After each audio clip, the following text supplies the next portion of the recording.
Thank you for joining us for this episode of This Ability Podcast. I'm your host, Mary Baudouin, and joining us today is Damon with Train Unique. Thank you so much for being here, Damon. Really appreciate you. Tell me about your background. I am from Maurice, Louisiana, so I'm a local. I'm a Cajun. I graduated in 2013, and then I went straight to UL from there. I started coaching general population, athletic population, and kids back at the UFC gym on Ambassador Caffrey. Did that all through college, graduated college in 2017, got my certified strength and conditioning specialist cert in 2018, and then I've been coaching ever since then. So it's been about 10 years in the game now for me. So tell me how you got involved with Train Unique, or how that concept came together for you. Yeah. Back at the UFC gym on Ambassador, the UFC gym and the Dreams Foundation had somehow got connected, and we went do a Camp Unique for them one year, and we did like martial arts style stuff, right? Right. And they asked if we would continue doing that in a weekly boxing session. Can you tell our audience briefly what Camp Unique is? Oh, yeah. So Camp Unique is the best week of the year. Every summer, the Dreams Foundation puts on a camp for special needs individuals. And so it is intellectual disabilities, the whole 9 yards, kids and adults, 2 different sessions, one focus on adults, one focus on kids. And we do everything from art to fitness with Train Unique to science to praise and worship, dance, water balloons. I mean, it's just... So you were telling me that's how you first got involved with the Dreams Foundation. So 10 years ago, they asked CGM on Ambassador to do a boxing class. And that was me. I was the one who led it. And frankly, it was kind of a disaster. I was 18 years old and never really worked with too much. I had done some stuff in high school, some mentoring, but a big group of special needs athletes trying to teach them to box, right? It was just not what we were going for. Okay. So I was like, okay, let's switch this to fitness. So I switched it to fitness, and having wrestling and fitness and martial arts background, I kind of started doing things like on the mat with them, like movements, right? So we started with like bear crawls and army crawls and those things, very gross motor skill type stuff, but that also improved coordination, balance, strength, all those things. And we started to kind of figure it out. Well, a couple years later, UFC gym shuts down, and I moved to head kicks on Johnson Street. We have one class going, and it got huge. I got up to like 20 people. So we're like, okay, let's add a second class. Okay. It grew. We started to call it Unique Fitness. Right? Still associated with Dreams, but its own thing now, because I had individuals approach me for personal training now. Scott Bertle, Nick Trahan, those guys. So I'm doing personal training for individuals with special needs. I'm doing group classes. We add a third class, officially called Unique Fitness now. And then eventually the owner of Head Kicks was like, Damon, I really don't have a whole lot more room for you here. I'm not kicking you out, but know. And so we got our own spot with Dreams Foundation on Verot School Road. Not sure if you remember that facility. Yes. And it was a partnership between Unique Fitness and Dreams, where we did our fitness programming there. They did some programming there, some school and learning type stuff there. And then eventually we grew out of that facility. And then now we're in our current facility right in the center of town, big, awesome facility. As of actually got a chance to purchase the building, which is really exciting because, a lot of times in the special needs world, like, you're kind of borrowing spaces from people or doing what people will let you, but it's actually our facility. Like nobody can ever kick us out. Like that's wonderful. Is Train Uniques, and Dreams Foundation uses it for cheerleading, art whenever they want, and it's my place. So we get to do what we want to do, which is really create a home for our athletes. Back when you were in school, in college, did you think that you would be taking this route personally? I think that it occurred to me about halfway through college. About halfway through college, I really started to understand the opportunity and the privilege that was in front of me. And so I started to take it a lot more serious. Yeah, about halfway through college, I was like, this is what I'm going to do. And everything from then on, like I started actually like taking less general pop clients and less athletes and focusing on training individuals with special needs. I remember actually I was talking to a friend of mine the other day who connected me with somebody, and he told him in the email, he's like, I remember Damon telling me, let's say I graduated in 17, so that would have been 2016. He's like, I remember Damon telling me 8 years ago that he was going to one day have a program and program offerings for special needs athletes. Here he is now. And so it's like, I think that I've been lucky to find my calling and early in life. And there just ain't nothing else I can do now. That is a wonderful story. I love hearing that and how it probably developed you as well. You have probably learned a lot from the people that you work with. You know, these athletes, they need to learn, but you probably have learned a lot yourself, haven't you? Yeah,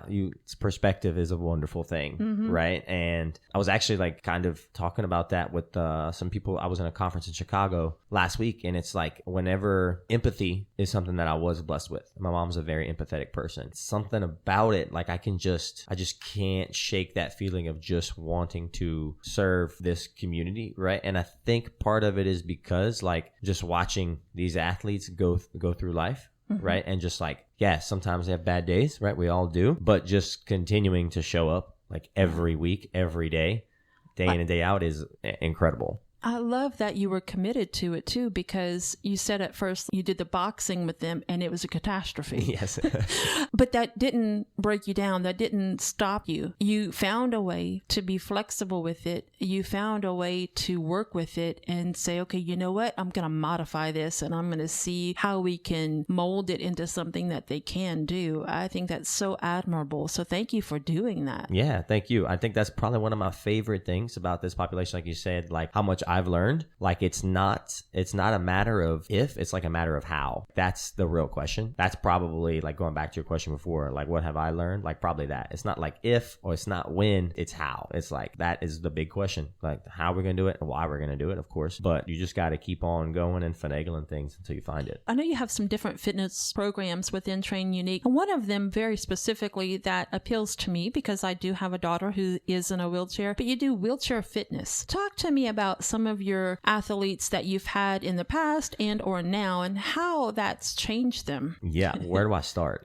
So we have a huge adaptive athlete population at the gym. We have everyone from athletes with cerebral palsy who can get out of their chair and stand, but who use a chair, of course, because it makes daily life a little bit easier for them, all the way to severe, profound, nonverbal cerebral palsy, spinal cord injuries, traumatic brain injuries, spinal stroke. I mean, just like amputees, everything that you can think of, our adaptive program covers. I'm going to give you two athletes off the top of my head. Number one is an athlete that I think of really often and who I look forward to seeing every week. Her name is Catherine Swallow. She has cerebral palsy, uses an electric wheelchair, doesn't have fine motor skills. So we have to find lots of ways to do what we do with her. So I'll give you an example. Monday morning, every Monday at 10 a.m., we have an adaptive athlete session. Sometimes we call it Hot Wheels. Big wheelchair group session. And in that session, you will find a range of athletes. Like I said, athletes who can get up out of their chair, but maybe use a chair, all the way to Catherine. For example, we're doing chest press, dumbbell chest press. That is the movement. Have some athletes getting out of their chair and getting on the mat to do it. Have some athletes like Catherine leaning her wheelchair back. We have to strap the weights in her hands so that she can hold them. And she is squeezing with all her might. And her only goal is to touch those 3-pound dumbbells together. On the other side of the gym, I got somebody on the ground doing 40, 50s in each hand. And it is just so incredible to watch that. But Catherine has learned to compare herself only to herself. I think that's great that Catherine is able to find what works for her and how she can have goals. Right. That is the beautiful thing about fitness. And I have one more athlete that I want to tell you about before we move on. But that is the beautiful thing about fitness is it is an individual sport, but it's in a team environment. In that 10 a.m. group session, the other athlete I want to tell you about is John Deja. She had a spinal cord injury years ago whenever she was a child. Those acquired injuries to me have always kind of boggled my mind because it's different than being born. She has taken the bull by the horns and she will get out of her wheelchair and get on the mats. This past Friday, she had a 50-pound dumbbell in each hand and she was going all the way from elbows on the floor to weights touching. It is insane. Look, chest pressing. Dude, 8-pound weights kill me right now. And so like she has learned to compare herself with herself and just fallen in love with, okay, this week at the gym, I'm going to get a little bit better. This week at the gym, I'm going to get better. And she's working now. She has a full-time job doing some call center support stuff. She has a worker that gets her to and from the gym. I mean, she's living life, and it's incredible. Being able to have those two athletes with such a gap in between them, but there for the same reason, being able to, once again, compete with themselves only, but have each other in the same session to kind of look to for inspiration. It's like we're all here supporting each other. Like I'm not comparing my weights to her, but like we're all here just getting better in a team environment, cheering each other on. Cortland's in that session, Logan's in that session, Catherine, John Deja, Caleb, Mr. Milton. I mean, it's incredible to watch. Definitely inspiring. And I know you guys, you have a good website and also a Facebook page. If anybody's listening and they want to find more information, where could they go? On Facebook, we're Train Unique. Post all kinds of awesome videos, pictures of our athletes. Instagram, We Train Unique. Our website is wetrainunique.com. And then we're also on YouTube, which has a lot of cool athlete spotlight videos, Train Unique as well. And then we're on Google if you just type in Train Unique. I know that there's a physical transformation with the athletes. Tell me about internally. There's got to be some transformation with their confidence. Tell me what you've seen throughout the years. Yeah, that's a great question. I'm going to kind of talk about some surface level stuff, but some stuff that the athletes immediately. And then I'm going to talk about kind of like the deeper thing that you see from being in it from a long time. First and foremost, you get in the gym, you start being able to lift heavier weights, or you start losing weight, or you start transferring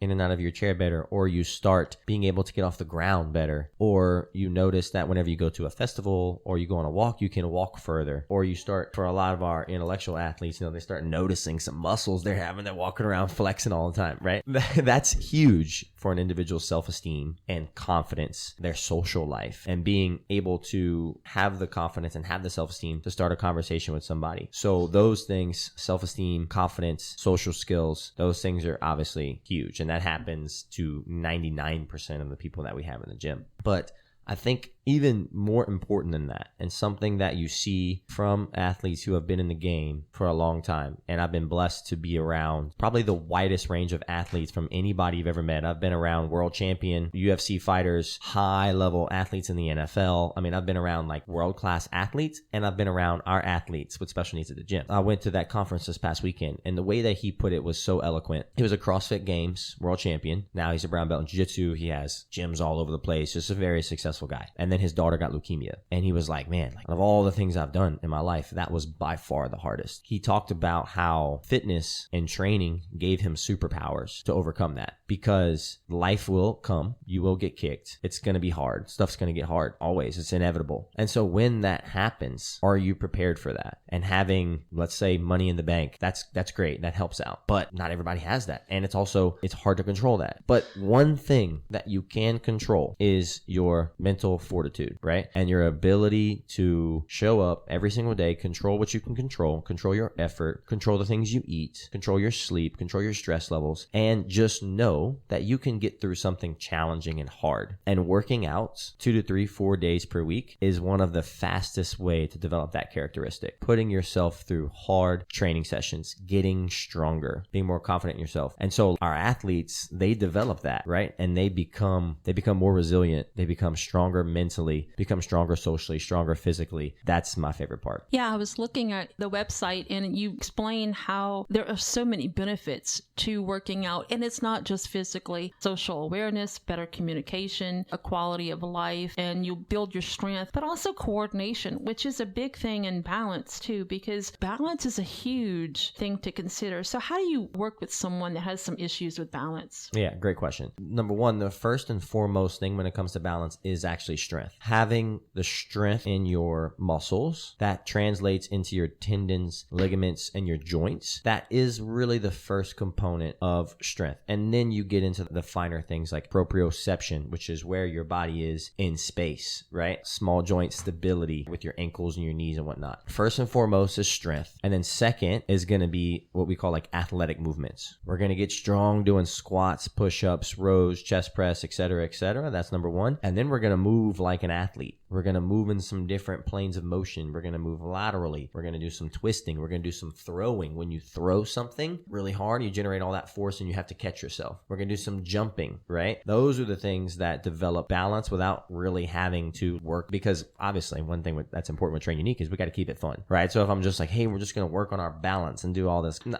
physical therapy is great, but if I make it too therapeutic and too slow, I'm going to lose a lot of our athletes' attention. So we treat them like athletes. Like we call our athletes. That's right. What we mean. He is correct about that, because I asked him before the show, what do you call your clients or members? He's like, athletes. I love that. Exactly. Yeah. And when you train somebody and treat somebody like an athlete, not only does it translate into those things like balance, coordination, et cetera, but people start to think of themselves like athletes and treat themselves like athletes. So they're thinking about what they're eating. They're thinking about their nutrition. They're thinking about their sleep. They're thinking about who they spend time with, right? And those are all amazing things that we want to strive for. Right. And if you tell me that on a daily basis, or, even if I just go to your gym like once a week, but you tell me I'm an athlete, I'm going to start believing it. One of the things you touched on, Damon, was that I think you said last week you went to a conference. What conferences do you look for, and how does that help you? First off, they are one of my favorite things to do, because when you get to be around like-minded individuals, being around people who are going through the same things you are, it's really special. What's really cool about Train Unique and why it's my dream job is because it brings together two worlds. It brings together the special needs world, which is what I feel like God has called me to do, and it brings together my passion, which is health and fitness, and it marries them together. This past weekend, I was at the Two Brain Summit in Chicago. Two Brain is a group of 1,000 of the world's best gym owners. So we have people from Europe, people from Australia, people from the US, Canada,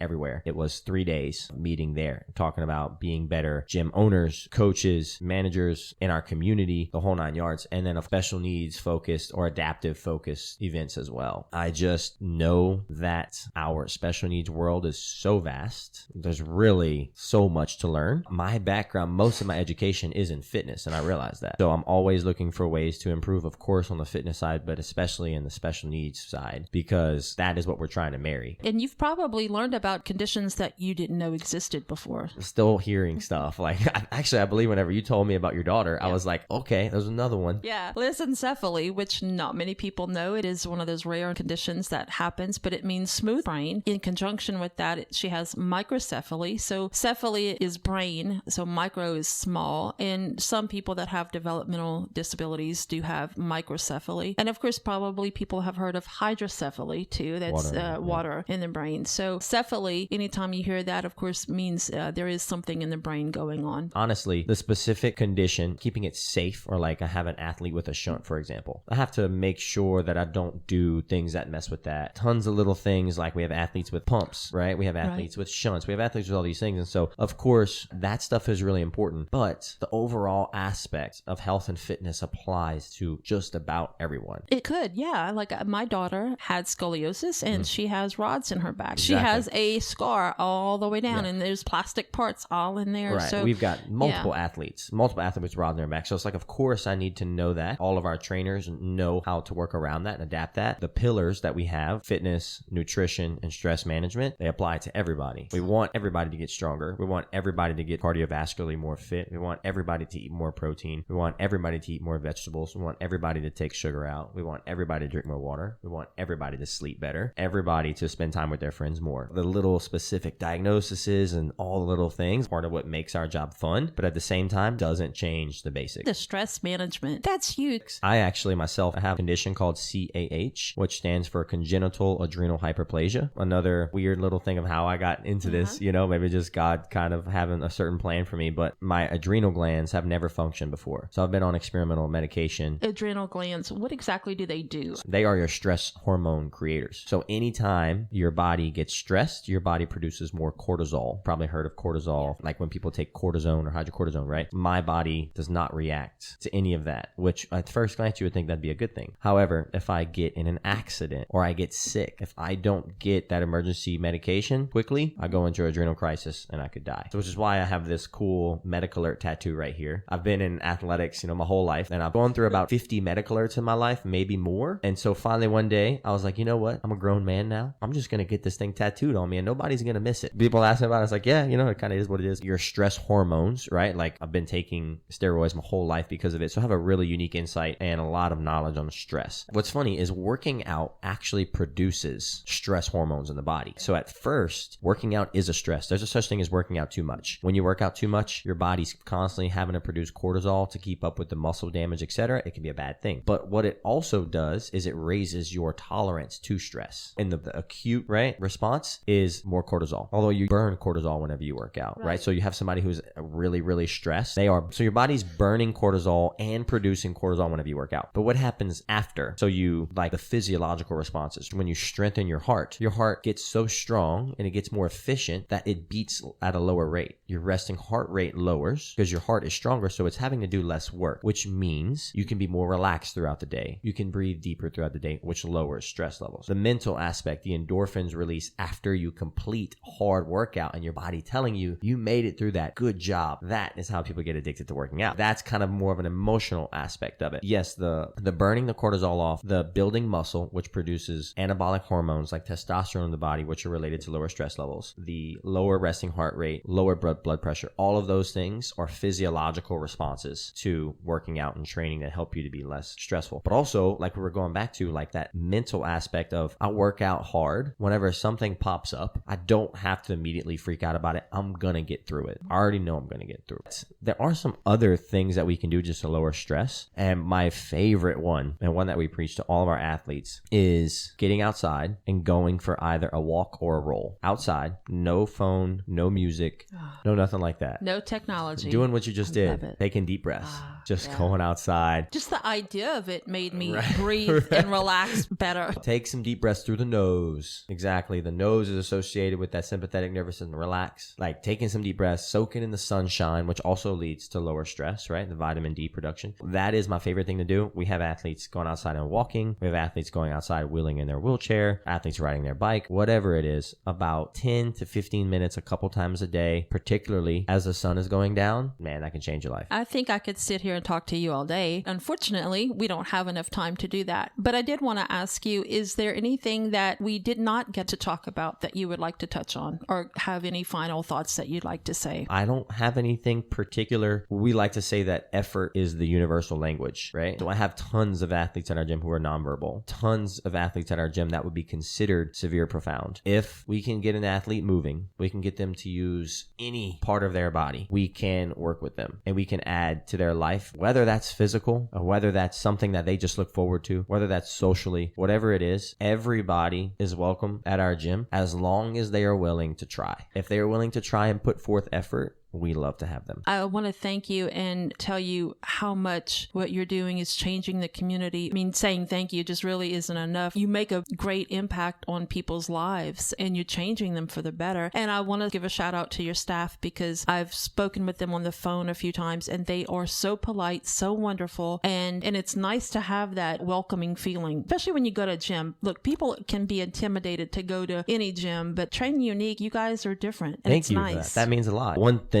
that I learned so we first opened our gym back with Dreams, it was just Unique Fitness and Dreams. And the cool part about that was that it did give our athletes a home to call their own, but it also wasn't truly inclusive, right? And I learned that some people really valued that. And so what we did when we got this new facility was I brought in a general pop and athletic pop program as well. And the owner of her name is Claire Savage. She is one of a kind, incredible individual. She's a little crazy. Well, if your last name is Savage, I think that would come with the territory. Right, exactly. But like she jumped in with us and we coexist in the space, and she doesn't have the same background, many years of experience with these athletes that I do, but she has that same attitude of, as long as you're willing to come in here and get better, like everyone is welcome. Our gym, between the professional fighters that she trains and the older individuals that she trains and the kids that she trains and the special needs athletes that we train, it is incredible. It is just so cool to see a truly inclusive environment in it.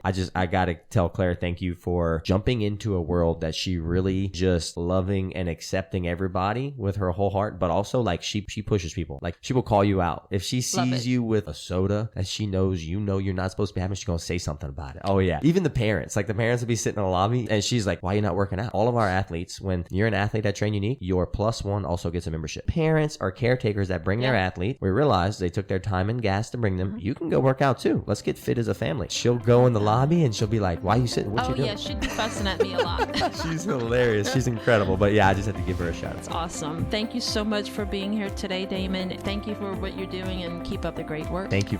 So everybody, thank you for listening to this episode of This Ability Podcast. If you enjoy listening to our show, be sure to like us on Facebook and subscribe to our YouTube channel. Thank you for listening, and we'll see you next time.